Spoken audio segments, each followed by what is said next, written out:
I would like to believe that if we have a freer society, it will take care of blacks and whites and everybody equally, because we're all individuals, and to me that is so important. But if we had equal justice under the law, I think it would be a big improvement. If we had probably a repeal of most of the federal laws on drugs and the unfairness on how blacks are treated with these drug laws, it would be a tremendous improvement. Congressman Paul.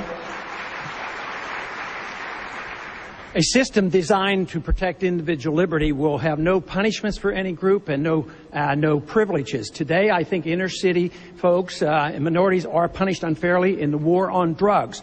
For instance, blacks make up 14% of those who use drugs, yet 36% of those arrested are blacks, and it ends up that 63% of those who finally end up in prison are blacks. This has to change. We don't have to have more courts and more prisons. We need to repeal the whole war on drugs. It isn't working.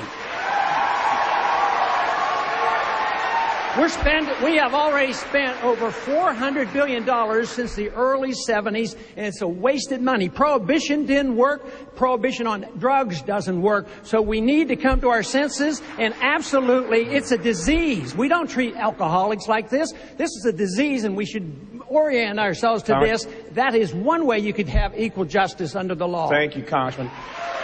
The next question will be asked. Congressman Paul's support has gradually been slipping for the death penalty among all Americans. The Pew Forum on Religion and Public Life reports a large majority of whites still support capital punishment, while blacks and Latinos do not. Now, I know this is mostly a state function, but the president does appoint appellate judges and, of course, the highest appellate judges in the land, the Supreme Court justices who often review death penalty cases. Do you think the death penalty is carried out justly in the United States? And do you want to see it continued during your presidency? 30 seconds, Congressman.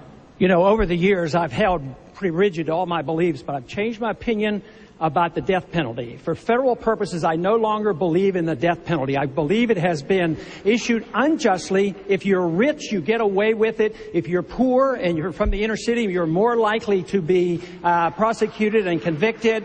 And today, with the DNA evidence, there's been too many mistakes, so I am now opposed to the federal death penalty. Thank you, Congressman. Senator Brownback.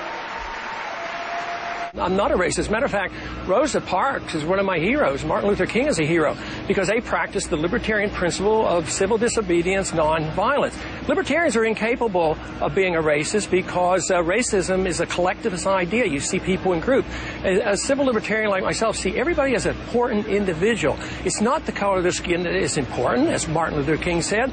What is important is the character of the individual. You know what is really interesting, though, and this might be behind this, because I, as a Republican candidate, probably am getting the most number of black votes and black supporters, and now that has to be undermined. And I do this because I attack two wars that blacks are suffering from.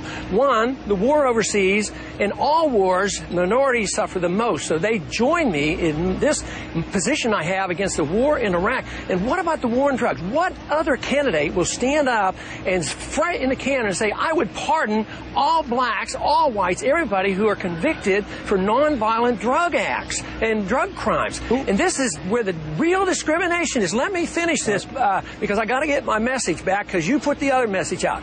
Now, if you want to look for discrimination, it's in the judicial system. 14% of the inner city blacks commit drug crime. 67% of blacks are in prison.